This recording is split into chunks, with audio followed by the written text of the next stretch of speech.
Hello guys, welcome back to my channel. तो आज हम लोग को एक बहुत सडन सा प्लान बना वृंदावन जाने का। तो लेट्स गेट रेडी। तूने भी ऑन कर रखा है कैमरा।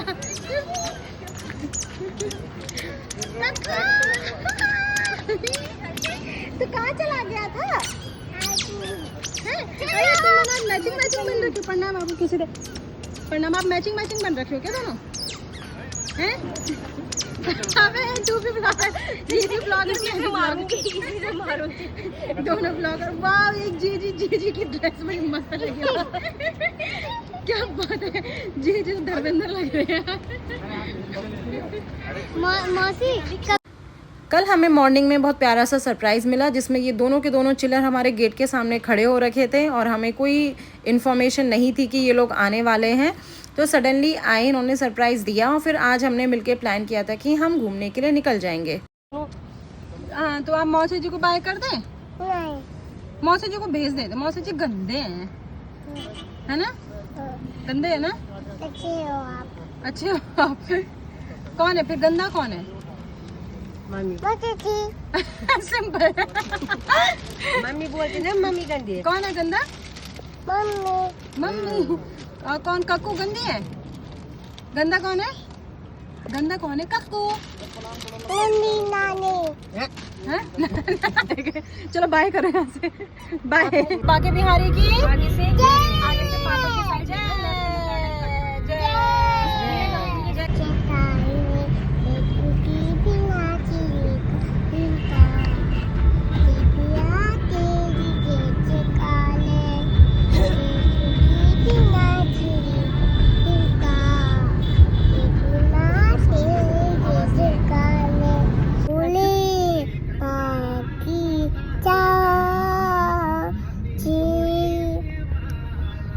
तो बस ऐसे ही अक्कू कक्कू के प्यारे प्यारे गाने सुनते सुनते हम लोग पहुंच गए थे परी चौक। और परी चौक से हमने लिया यमुना एक्सप्रेस वे वाला रूट, जो कि डायरेक्ट कनेक्ट करता है आगरा को और जिसकी लंबाई है अराउंड 165 किलोमीटर्स। रोड्स वगैरह बहुत स्मूथ है, ड्राइव करने में भी मज़ा आने वाला है आपको अगर आप चाहते हैं तो। हमें जे को देख के लग रहा था कि जे भी फुल एंजॉय कर रहे थे ड्राइव करने को।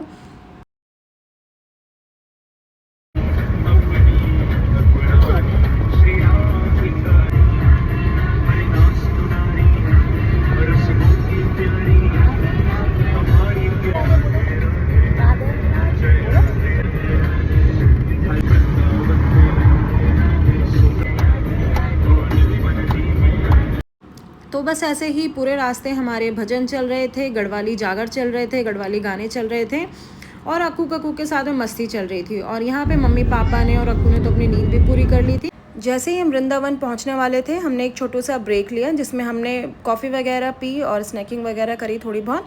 और यहाँ पे हमारे प्लान में थोड़ा सा चेंज आया। हमने वृंदावन जाने से पहले ये डिसाइड किया कि हम जाते हैं पहले आगरा, क्योंकि हम वृंदावन पहुंच रहे थे दिन के टाइम पे 12 से 4 बजे के बीच। उस टाइम पे वैसे भी टेंपल सारे बंद होते, तो हम लोग निकल गए थे आगरा के लिए। और गाइज़, ये जो आप आगे देखेंगे यहाँ से आपको ये आगरा किला दिखेगा, ये आगरा का मेन फोर्ट है। यहाँ से हमने ई रिक्शा किया ताजमहल जाने के लिए। गाड़ी भी लेके जा सकते हैं आप, बट यहाँ पे हमें किसी ने सजेस्ट किया कि ट्रैफिक को अवॉइड करने के लिए आप ई रिक्शा लेके चले जाओ। तो यहाँ से हमने मीना बाज़ार होते हुए ताजमहल के मेन गेट में एंटर कर लिया था, प्रवेश द्वार में।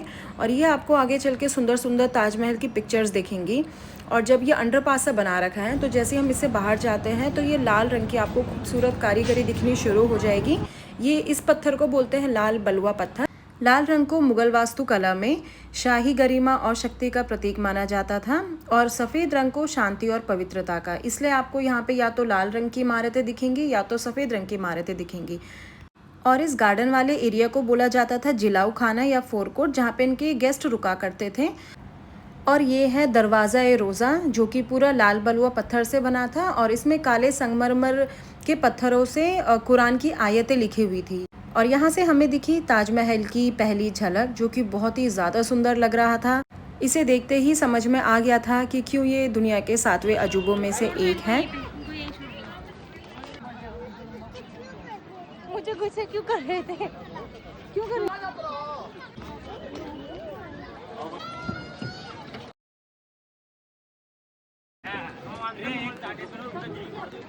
आपको तो रुकी नहीं रहे, सब चली ही रहे। एक रुक रहा है तो दूसरा चल रहा है, दूसरा चल रहा है। और यहाँ से हम ताजमहल के अपस्टेयर्स में जाने की तैयारी करने लग गए थे।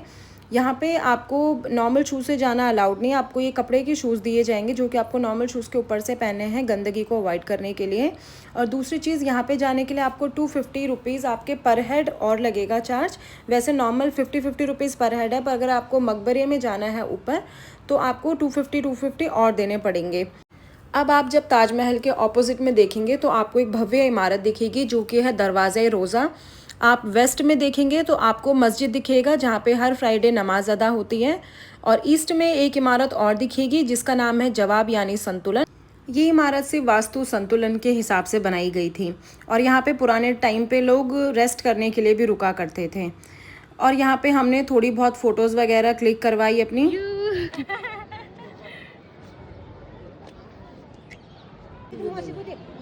नहीं, हमें एक दूसरे की शक्ल अच्छी बड़ी कराने लगे। अब बेटा सीधा खड़ी। यहाँ से हमने मकबरे के लिए एंट्री कर ली थी जहाँ पे फ़ोटोग्राफी या वीडियोग्राफी निषेध है। और यहाँ पे एक जानकारी देना चाहूँगी, जो शाहजहाँ और मुमताज़ का मकबरा है ये सिर्फ रेप्लिका है। जो ओरिजिनल इनका मकबरा है वो करेक्ट इसी के नीचे है, जो कि सिर्फ जनवरी में 1 से 2 दिन के लिए खुलता है।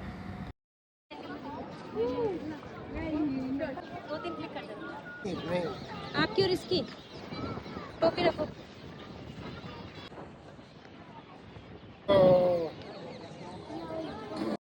और यहाँ आपको दूर दूर तक एकदम वाइट पत्थर दिखेंगे संगमरमर के, जो कि मकराना से लाया गया था। और जैसे जैसे शाम हो रही थी ताजमहल भी हल्का नारंगी सा लगने लग गया था सनसेट के साथ में, और बहुत ही ज़्यादा सुंदर लग रहा था।